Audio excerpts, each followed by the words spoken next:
Bonjour Jean-Yves Le Drian. Bonjour. Le danger de troisième guerre mondiale est réel. Voilà ce que dit votre homologue russe, il s'appelle Sergueï Lavrov. Faut-il le prendre au sérieux lorsqu'il dit ça? Est-ce que c'est ce que vous pensez aussi? On est toujours dans la rhétorique d'intimidation. C'est pas nouveau. Ces propos exagérés, injustifiés, qui ne correspondent pas du tout à la réalité, mais c'est une rhétorique agressive, escalatoire, qu'on connaît depuis le début du conflit. Et qui vise à quoi? Nous Et qui impressionner? vise à nous intimider, à nous dissuader. Je me rappelle que lorsque le président Poutine et le président Macron ont fait leur conférence de presse avant même le début du conflit, vous savez, dans cet épisode de Moscou, le président Poutine lui-même avait tenu des discours alarmistes de cette manière. C'est de l'intimidation à laquelle il ne faut pas céder, c'est tout simplement. C'est Ça ce ne qu'il dit correspond aussi, pas à la Vladimir réalité. Poutine. Il a menacé de frapper les pays qui s'ingéreraient dans le conflit avec des armes que personne ne connaît. On a pensé naturellement à la menace nucléaire. Vous pensez à quoi lorsqu'il dit Oui, ça? c'est la même chose, il n'y a pas de nouveauté. Il bluffe. C'est un discours qui revient régulièrement, qui était déjà au rendez-vous lors de la première intervention de la Russie en Crimée. En 2014, déjà, on avait eu ce discours-là. Maintenant, il revient par la bouche de... Le problème, Jean-Yves Le Drian, c'est que parfois Vladimir Poutine fait ce qu'il dit. Oui, mais parfois, il est dans l'intimidation et dans l'exagération, et dans la dramatisation. Et comment on sait? Et dans l'escalade verbale. Nous, il faut qu'on continue simplement notre logique. C'est une logique de détermination, de clarté et de calme. Quel est le sujet? Le sujet, c'est qu'il y a un pays, la Russie, qui fait la guerre à un autre pays, qui est l'Ukraine. Nous ne faisons pas la guerre contre la Russie. Nous ne sommes pas en guerre contre la Russie. Même si on livre des armes Nous lourdes? ne sommes pas co-belligérants. C'est un pays qui a agressé un autre, qui a envahi un autre. Et ce pays-là, l'Ukraine, c'est une démocratie que nous soutenons. Et nous la soutenons par la fourniture d'équipements pour aboutir à ce qu'à un moment donné, il y ait une négociation. Donc nous ne sommes pas en guerre contre la Russie, mais la Russie, dans sa stratégie déclaratoire exagérée, dans cette rhétorique agressive, fait en sorte qu'il y a des formes d'intimidation auxquelles il ne faut pas céder. Alors, on a vu qu'il y a eu des explosions en Transnistrie. Alors, la Transnistrie, c'est une zone pro-russe à la frontière entre l'Ukraine et la Moldavie. Est-ce que vous craignez une extension du conflit? Non, il y a une interrogation sur ce qui se passe dans la Moldavie, Oui. dans laquelle se trouve ce territoire spécifique de Transnistrie qui est sous responsabilité et sous occupation russe. Il y a eu dans cette enclave, dans ce territoire, hier et avant-hier, des explosions, en particulier des tours de télévision. Ce pays est un pays neutre, la Moldavie. C'est un pays neutre entre l'Ukraine et la Roumanie, mais au milieu de la Moldavie, il y a ce territoire qui est tenu par les Russes. Donc nous sommes vigilants. C'est un pays neutre. Pas inquiet, Jean-Yves Le Drian. Vigilant, juste vigilant. Vigilant, parce que ces explosions sont préoccupantes et nous apportons à la Moldavie, je me suis rendu déjà à 2 reprises, à Madame Sandou, la présidente, tout le soutien à la fois politique, pour le respect de sa neutralité, mais aussi le soutien à l'égard des réfugiés, parce que beaucoup de réfugiés ukrainiens passent par la Moldavie avant de rejoindre la Roumanie ou Jean-Yves Le l'Europe. Drian, ça veut dire qu'il pourrait y avoir la tentation des Russes d'aller jusque-là? Il peut y avoir une tentation de déstabilisation de ce pays. D'abord parce que Odessa est proche, ensuite parce qu'il y a des éléments militaires russes sur ce territoire, pour des raisons historiques, et puis ensuite parce que ce pays dépend beaucoup, au niveau énergétique en particulier, de l'approvisionnement en gaz et en électricité de la Russie et de cette enclave de Transnistrie. Donc il faut soutenir ce pays, être très vigilant, nous le faisons. Soutenir ce pays, ça veut dire envoyer des troupes? Non, ça veut dire envoyer de l'aide, et faire de la reconnaissance politique, faire en sorte qu'ils puissent s'approvisionner de manière autonome au niveau de l'électricité et du gaz. C'est ce que nous sommes en train de faire. On vous a entendu à l'instant dire nous ne sommes pas des co-belligérants, nous ne faisons pas la guerre à la Russie. Les Américains ont réuni une quarantaine de pays dans une base de l'OTAN. Ça s'est passé en Allemagne il y a 2 jours pour organiser un soutien militaire à l'Ukraine avec notamment la livraison d'armes lourdes. C'est ce qu'ont fait les Américains, c'est ce qu'on a fait aussi, c'est ce qu'ont annoncé les Allemands. Est-ce qu'on est à la remorque de la stratégie américaine? Non, ce n'était pas une base de l'OTAN. Ah bon? C'était une base américaine. D'accord.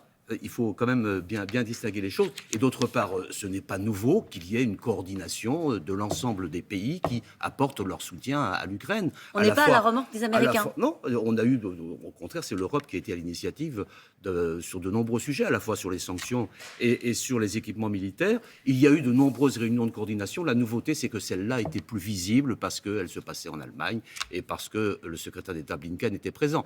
Mais la réalité, c'est que nous nous coordonnons avec nos alliés, avec les Européens, pour fournir à l'Ukraine les équipements dont ils ont besoin. La nouveauté aussi, par rapport à ce que l'on connaissait il y a quelques semaines, c'est que la logique des combats a changé. Il y a toujours la poursuite des opérations de siège, et le drame de Mariupol en est un exemple, mais il y a aussi maintenant une offensive de ce qu'on pourrait appeler des forces conventionnelles, c'est-à-dire un combat un peu plus classique de la part des forces russes contre l'ensemble du Donbass. C'est une nouveauté après l'échec du siège de Kiev. Et donc, face à cette nouvelle donne, les équipements militaires qui sont demandés par l'Ukraine sont différents, d'où la coordination. La Russie est en difficulté sur le terrain militairement, Jean-Yves Le Drian? On s'attendait au début de la crise à une offensive rapide. On s'attendait à une victoire rapide des forces russes. Force est de reconnaître que ce n'est pas cette situation qui est au rendez-vous. Force est de reconnaître aussi que l'Ukraine se défend de manière très forte. L'Ukraine tient. Les militaires ukrainiens et les combattants ukrainiens sont tout à fait exemplaires. Et donc, la Russie est à la peine concernant ses objectifs. Mais les objectifs restent toujours les mêmes. Et on a eu une mutation dans la manière d'agir militairement, avec cette orientation spécifique sur le Donbass pour avoir des espèces de trophées à montrer. Mais la détermination russe reste la même si elle a été en échec dans ses premières initiatives. L'objectif des Russes, c'est d'afficher une victoire le 9 mai prochain.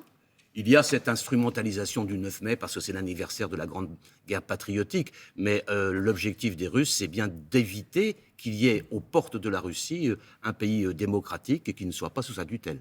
Est-ce qu'on est allé au maximum de ce qu'on peut faire pour l'UkraIne en termes d'équipement? On continue. Nous avons... Le président de la République a annoncé que nous avions fourni des armes supplémentaires, y compris dans le domaine de l'artillerie. Nous poursuivons notre soutien, nous et les Européens, pour faire en sorte que l'Ukraine tienne. Et gagne. Tienne. Retrouve ça. La victoire pour l'Ukraine, c'est le retour à la réalité, à l'autonomie, à l'intégrité de leur territoire. Et ça peut passer par la voie diplomatique. À ce moment-là, à un moment donné, il faudra bien négocier. Ouais. Et donc, il faudra bien négocier, que les Ukrainiens négocient avec les Russes. La négociation, contrairement à ce que j'entends ici ou là, c'est une négociation qui interviendra entre les Ukrainiens et les Russes. Mais Poutine est-il sérieux dans son intention de négocier? Pour l'instant, on n'a rien vu. Pour l'instant, on est dans le leurre. Pour l'instant, on est dans la fiction. Pour l'instant, on est dans le déclaratif. Dès qu'il s'est agi de commencer à travailler sur ce que pourrait être une vraie négociation, les Russes n'ont pas été au rendez-vous. Parlons du gaz, Jean-Yves Le Drian. La Russie, pour la première fois, a décidé de couper le gaz à la Bulgarie et à la Pologne, qui ont refusé de payer leur contrat en roubles, comme l'exige Moscou. Il met donc parfois, Vladimir Poutine, ses menaces à exécution. Comment l'Europe doit réagir? Et est-ce qu'il y a d'autres pays qui sont sur la liste? L'Europe réagit comme elle doit réagir, c'est-à-dire par la solidarité. Il y aura lundi une réunion des ministres de l'énergie à Bruxelles pour montrer comment on va être solidaire pour permettre à la Pologne et à la Bulgarie de passer cette étape difficile. Ceci étant, pour le président Poutine, c'est aussi une difficulté parce qu'il se prive de ressources. Mais au-delà de cela, la réalité, c'est qu'il faut que les Européens mènent des initiatives indispensables pour acquérir l'autonomie énergétique par rapport à la Russie. Il faut préparer l'embargo. Et c'est ce que nous avons commencé à faire dans ce qu'on appelle l'agenda de Versailles. Vous vous souvenez, quand les chefs d'État européens sont réunis à Versailles au mois de mars, ils ont décidé d'être autonomes au niveau des énergies fossiles, en particulier par rapport à la Russie, dès fin 2026. Ça va très vite et des initiatives importantes ont été prises pour mutualiser les commandes et pour diversifier les approvisionnements. Il faut préparer l'embargo.